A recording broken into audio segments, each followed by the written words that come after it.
job in his country.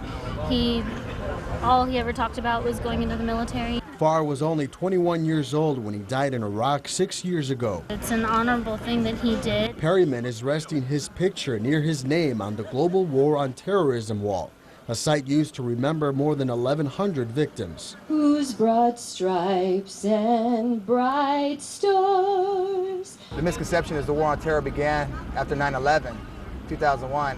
It actually started way back in 1983 with the bombing of the Marine Corps barracks in Beirut. Veterans from World War II, Desert Storm, and those who served in Iraq and Afghanistan are being honored, including many first responders who died during 9/11. The biggest thing I'm looking for is just people to raise awareness, to show that we live in the greatest country because of what our veterans have done, because of what people have given up and sacrificed, and to realize, to show people that it's not all about them. We're here because of somebody else. The 6-foot-tall traveling memorial stretches 90 feet and is making stops in communities across the country. We owe them a great debt of gratitude, and we can never forget them. And that's why we're here to recognize them. The wall remains in Bakersfield until September 10th. Then it will be moved to Shafter for 9/11 ceremonies. In the studio, Carlos Correa, 23 ABC. All right, thank you, Carlos. The group that organizes the honor flight is one step closer to their goal after receiving a big donation this evening. The Bakersfield Breakfast Lions donated $6,000 for the flight. The group says it costs around $75,000 to take the trip. The flight helps bring elderly military veterans to our nation's capital to see the World War II memorial, a trip they might not be able to take otherwise. This is going to make the final chapter in a lot of lives amazing. I mean, we really can't put into words what it's going to mean to them, but we've seen one flight already and how it affects them, and it's just, there's nothing better. Like, these guys are far and few between. Every day we're losing them, and I say, like Lily said, let them go out with a smile, so that's what we intend to do. The group took their first flight last Memorial Day. An Afghanistan war veteran has won gold at the Paralympic Games in London. 28-year-old Navy Lieutenant Bradley Snyder was injured when an IED exploded just 5 feet from his face. Doctors had to replace both of his eyes with prosthetics. In order to cope with his blindness, Snyder found solace in the water. He took gold in the men's 100-meter freestyle, silver in the 50-meter freestyle, and tomorrow he will compete in the 400-meter freestyle. Life happens. A lot of tough stuff happens, but a favorite quote of mine from a friend I lost in Iraq was, "Tough times don't last, but tough people do." I think that, hopefully this story shows people that there's no reason that they can't go out and experience the happiness that they want to experience through all of the things that they want to do. There are 20 veterans and active duty service members from Iraq and Afghanistan that are set to compete on behalf of the U.S. in the Paralympics. Order! The family of U.S. Army Master Sergeant Clifford Ryan watched as his remains arrived at LAX. Ryan was killed more than 60 years ago during the Korean War. His remains were found by workers mining for gold. The 27-year-old from Iowa was listed as missing in action until last year when his remains were identified through DNA. Ryan also served in World War II and received the Silver Star and Purple Heart. He will be buried Saturday at the Riverside National Cemetery. All right, now it's time to check in on our forecast with Colin Jackson. Colin. Hey, it's a nice evening. Coolest we've been at 11 o'clock for quite some time in Delano anyway, down to 78 degrees. Winds are west at 9. Feels really nice out there, and our rain machine, which has the strength of a small car, didn't do much, and it's fizzled out now. However, there's a chance of some of that returning late into the weekend. More on that in just a minute. Right now in Bakersfield, we're at 79, mostly 70s in the valley floor, 66 in Tehachapi. Coming up in Maine weather, not far away, we will talk about that rainfall chance for Sunday, and it looks pretty good. We'll talk about that soon. All right, Colin, thank you. Tonight, President Obama tried to close the deal with the American people. Mr. Obama addressed the Democratic convention in Charlotte, and he asked voters to give him a second term. ABC's Karen Travers is there with more. Tonight, President Obama tried to recapture some of that 2008 magic. With 2/3 of Americans saying the country's heading down the wrong track, he had to give them optimism, so he went back to a familiar theme. Hope, hope, hope, hope, hope, hope, hope, hope, hope. But he acknowledged his political reality. The truth is, it will take more than a few years for us to solve challenges that have built up over decades. The president said the election boiled down to a choice between two fundamentally different visions for the future. Our friends down in Tampa at the Republican convention were more than happy to talk about everything they think is wrong with America. But they didn't have much to say about how they'd make it right. The president's challenge is convincing frustrated Americans that his plan will. But know this, America, our problems can be solved. Our challenges can be met. Before the president, it was Vice President Biden playing the role of attack dog, revving up the crowd with a slam on Mitt Romney. Governor Romney said that as president, he would take a jobs tour. Well, with his support for outsourcing, it's going to have to be a foreign trip. And earlier, a powerfully poignant moment.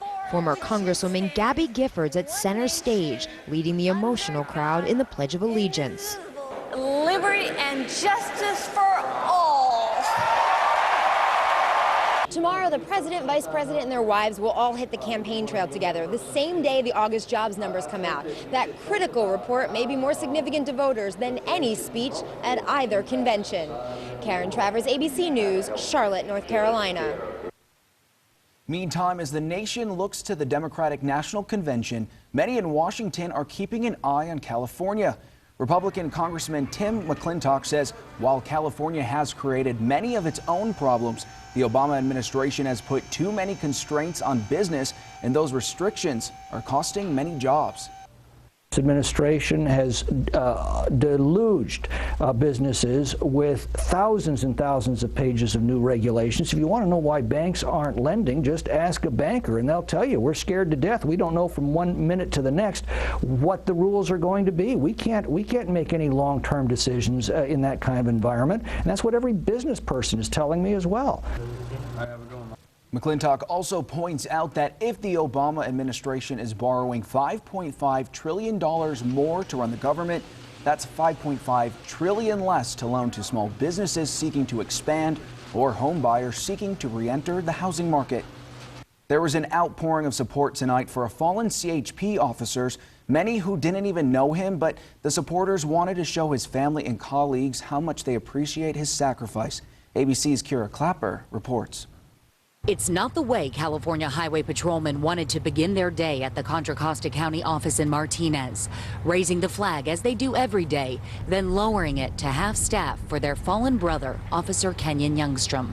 An outpouring of community support soon followed and continued throughout the morning and all day. You know, we just don't understand why these things happen, you know, and it's just, we all want to go home at the end of the day, and we want to go home safe, and unfortunately, he doesn't get to do that. We just wanted to bring these balloons to show our support. Dana Scudder and Kelly Jones did not know Officer Youngstrom. The officers are out there serving us and protecting us at all times for our safety, and this officer was injured and killed in a senseless act. I drive down the road that way every day, and I got caught in the traffic when it first happened. It was like happened right in front of me.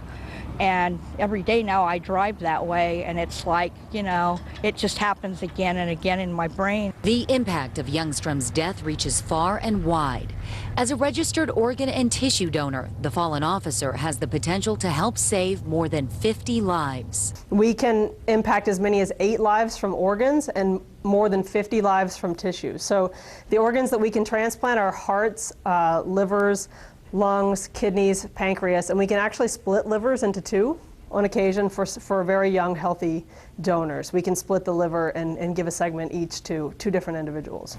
Officer Youngstrom's organs will be recovered within the next 24 hours. Recipients and their families will be notified that the officer's gift will give them life. Regarding his organ donation, the Youngstrom family says Kenyon was always serving others as a CHP officer and in his life. They say their grief is overwhelming, but in his special way, Kenyon carries on helping others. A local woman says she wants her mother's killer dead. Angelica Ramos says her mother didn't have to die this way, and no life is worth losing over a gold chain. 23 ABC's Chris Ornelas has more. She was my best friend. My mom was everything I had to me. There's like an emptiness in my heart now without her. Angelica Ramos was inconsolable as she stood outside a Kern County courtroom today. She was there for the arraignment of Christopher Patterson, Maximilian McDonald, and Lawrence Slaughter. The trio is charged in the death of 71-year-old Guadalupe Ramos. Police say Patterson snatched a gold chain from the neck of Ramos in the Foods Co. parking lot on Haley. Cops say Ramos fell and died from blunt force trauma to the chest that triggered a heart attack. Furious, angry, upset that my mom had to die in this manner. You know, because of a chain, it's not worth it. Police say they were able to track the suspect's movements both before and after the robbery because Slaughter was wearing a GPS ankle monitor as part of his parole. Police say they simply followed the GPS movements of Slaughter and were able to confirm that the three were at the Foods Co. at the time of the murder. Cops say the security video from the store shows the attack happening. Patterson, in the back row, openly laughed during today's hearing. That disgusts me. That person should get death penalty, matter of fact. And I'm going to do whatever I can to make that happen. To see who's going to be laughing once he's San Quentin. The DA says the three are gang members and will be tried together. All three of the defendants are members of a criminal street gang. Therefore, the gang unit of the Kern County District Attorney's Office will be handling this case. Now the victim's daughter is left with her grief as she waits for justice. She didn't have to die like that. How will you remember him? That was 23 ABC's Chris Ornelas reporting. All three will be back in court on September 19th. He was an innocent bystander caught in between a gang war, and today his family saw his killers be brought to justice. 16-year-old Gerardo Villapadua was caught in a hail of gunfire after he left the quinceañera. His killers, Emmanuel Toscano, Fernando Santos, Gabriel Gonzalez, and Hilaro Aguero, were sentenced today to life without parole, plus 25 more years. Gerardo's mother, Maria, says she is content with the outcome of today's sentencing, but her family will never be the same. Considering the fact we're okay, we're never going to get over it. It's a constant battle. It's an everyday challenge. I have 3 daughters, and that was my only son, so it's very hard. But because of the way he was, you know, I need to be strong for him. A fifth defendant in the case is a juvenile. He has pled guilty and now faces 25 years. His sentencing is next week. Police are on the lookout for a woman who fled the scene after she struck and injured a child who was riding his bike this morning. It happened in a school zone in front of Sequoia Middle School. According to police, the child was taken to KMC with minor injuries. BPD is now on the lookout for a black Jeep Cherokee with a Hispanic female driver. Meantime, police are on the lookout for a Colorado family that may be living here in Bakersfield. Karma Aguilera, Benito Guzman, and their 5-year-old son, Emmanuel, have been missing since May of 2009. This is a generated image of Emmanuel. This is what he is believed to look like now at age 8. Anyone with details on this family's whereabouts is asked to call Bakersfield Police. All right, still to come on 23 ABC News at 11. Residents are returning home tonight after a wildfire rips through their community. Plus, Wasco selects a new Rose Queen ahead of their Rose Parade this weekend. Preston? The Blaze enter the playoffs amid a season of roster changes, and the Garcia's football team plays on Friday night with heavy hearts. First, here are your winning lottery numbers. Good luck.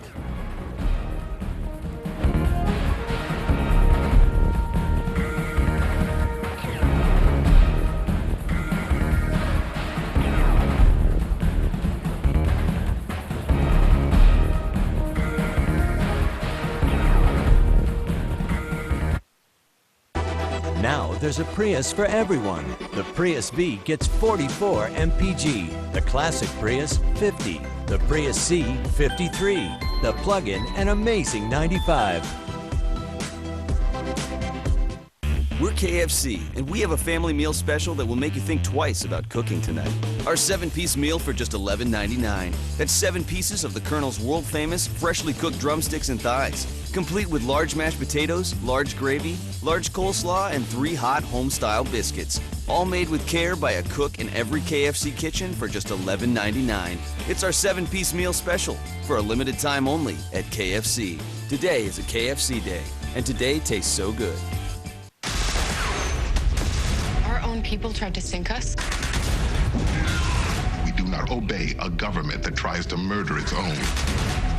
Please believe in me.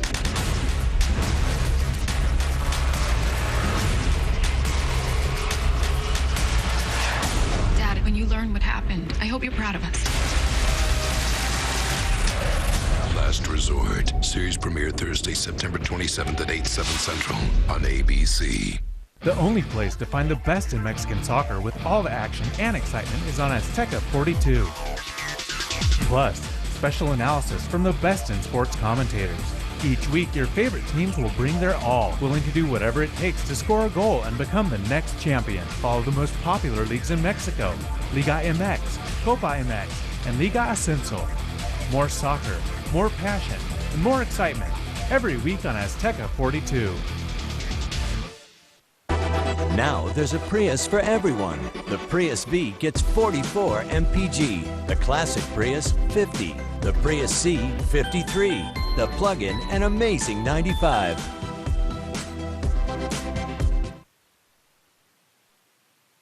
And now Kerncast 23 with Colin Jackson.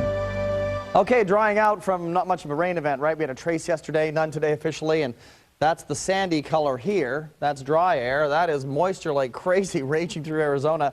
This is coming back to our area on Sunday, maybe Saturday night late. We'll wait and see. Right now, we've gone up a degree. Makes no sense. Now we're at 80. 77 in Wasco, 75 in Porterville. And the satellite imagery shows the clouds coming through, but they won't last much longer. Clear skies for the most part. 93 was our high today. 69 was the low this morning, and we'll probably drop down to that tomorrow morning. Currently, right now, 80. Winds are dead calm. What a night. It's just great outside. Winds are calm across the valley floor and not very strong in the desert regions at around 15 to 20 miles per hour from the west. Highs today across the state and other areas were hot in Redding, 94, 93 here, 97 in Fresno because of the more sunshine there, 67 in San Francisco. And it was hot in downtown LA in the mid-80s. Same thing there tomorrow. Other regional highs, 95 for Lake Isabella before the clouds rolled in. And it was 84 in Tehachapi today on Thursday. Tomorrow's Friday. Let's travel. It's the weekend. Almost. I'm excited. All right. 98 Fresno, 92 in Yosemite on the valley floor. 75 Santa Barbara, 67 Pismo Beach, 87 Disneyland, 86 downtown LA, 76 Santa Monica. For our area, upper 90s, we think. Close to 100, if not at it, in Taft, and a northwest wind at 5 to 10 miles per hour. To the east we go, with temperatures rebounding into the mid-80s for Tehachapi, 96 for Lake Isabella. Southwest winds at 15 to 20 miles per hour and beyond in the deserts. 102 California City, Ridgecrest 105, Mojave 97. 71, turning clear tonight, if not already clear. And tomorrow mostly sunny, 97. And the air quality not the best. Unhealthy or sensitive groups, just 104 is the number. 7 days out, there are the rainfall chances. That's valley floor. Sunday and Monday, not big, but they're out there. Same thing for the Kern River Valley. And the same days for the mountains. So watch out for thunderstorms Sunday late. I've noticed in the evening that the temperatures have been, you can go take a walk. Oh, it's great.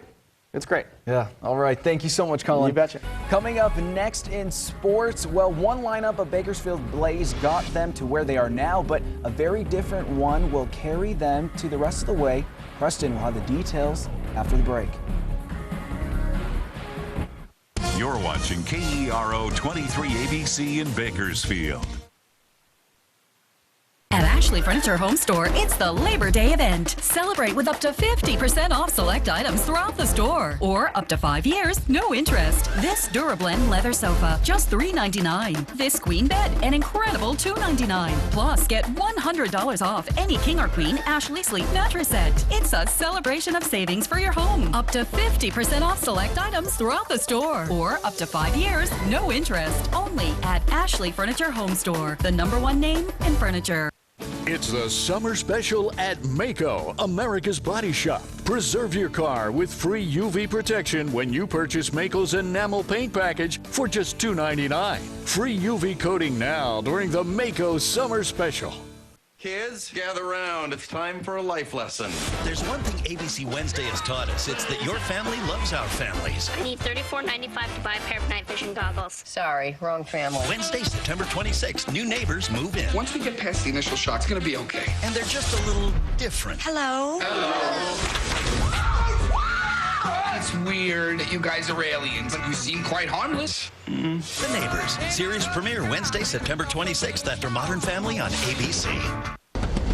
Coming up on Nightline, it's President Obama's big night here at the Democratic National Convention. So, did he convince the country to hire him again? Plus, Diane Sawyer's interview with First Lady Michelle Obama. Ellen, Season 10 starts September 10th. I say if people want exciting, dramatic television, then I shall give it to them. Only Ellen has Simon Cowell, Britney Spears, and a performance by Pink.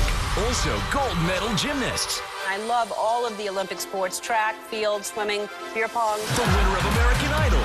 Plus, Sophia Grace and Rosie with big stars. All that just in the first week. Watch Ellen, weekdays at 4 on 23 ABC. You say they offered you the opportunity to be the lead singer in their band. It was a rock and roll fantasy. It wasn't like you're gonna join the band or we'll see how it goes. It's no, we want you to be the singer. You did, in fact, rehearse how long? 5 months. But they changed their tune. He started saying that we couldn't use this guy. He is a pretty mediocre singer at best, flat and out of key most of the time. That's what he says. That's his opinion. Next, Judge Judy. Judge Judy, weekdays at 3 on 23 ABC. The Blaze enter the playoffs this weekend amid many new faces, with the hope the new kids on the block can capture a California League title.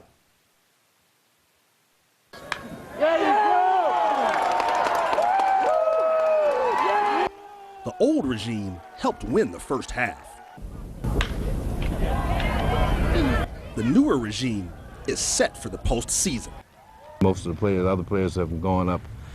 You try to just make sure the guys below them are doing the same thing. While we're here, we want to do our business, you know, so we're here to win. And they did win. 9 Blaze players who helped win the first half North Division title are gone, including pitcher Tony Cingrani, who was called up to the Cincinnati Reds this week, catcher Tucker Barnhart, and shortstop Billy Hamilton, who set the minor league record for stolen bases in a single season.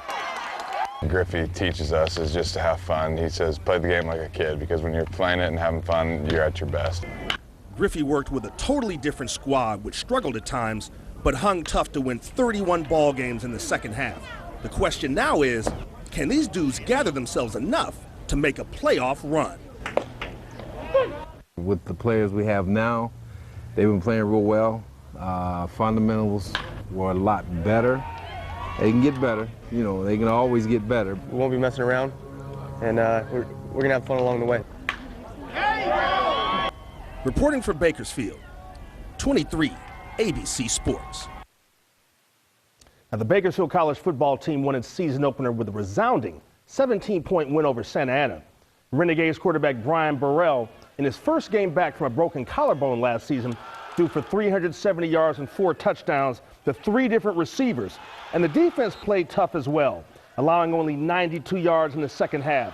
BC travels to play a Mount San Antonio College team ranked 2nd in the state for a Saturday night affair.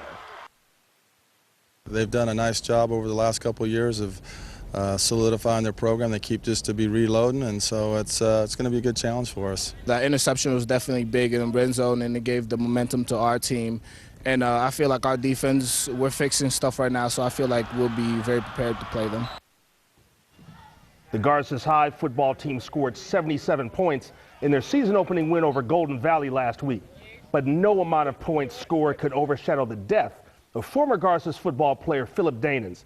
Danens died last weekend at a fraternity party at Fresno State, where he was a freshman hoping to play as a walk-on for the football team. Friday night's game at Bakersfield seems very secondary to the team's loss of a former teammate, but lifelong friend.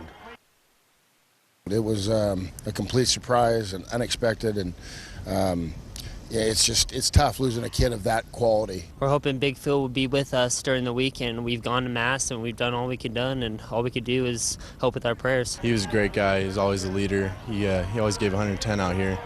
And this week we're just really trying to practice and play in the game like Phil would and go 110% for him. The Police Athletics League will hold a Fight for Mike USA amateur boxing event on Saturday night to help raise funds for PAL boxing director Michael Dallas Sr. Dallas was diagnosed with leukemia earlier this year and has been receiving chemotherapy and blood transfusions since the diagnosis. He hasn't worked in a few months, but still finds time to help train fighters, including his son, Michael Dallas Jr.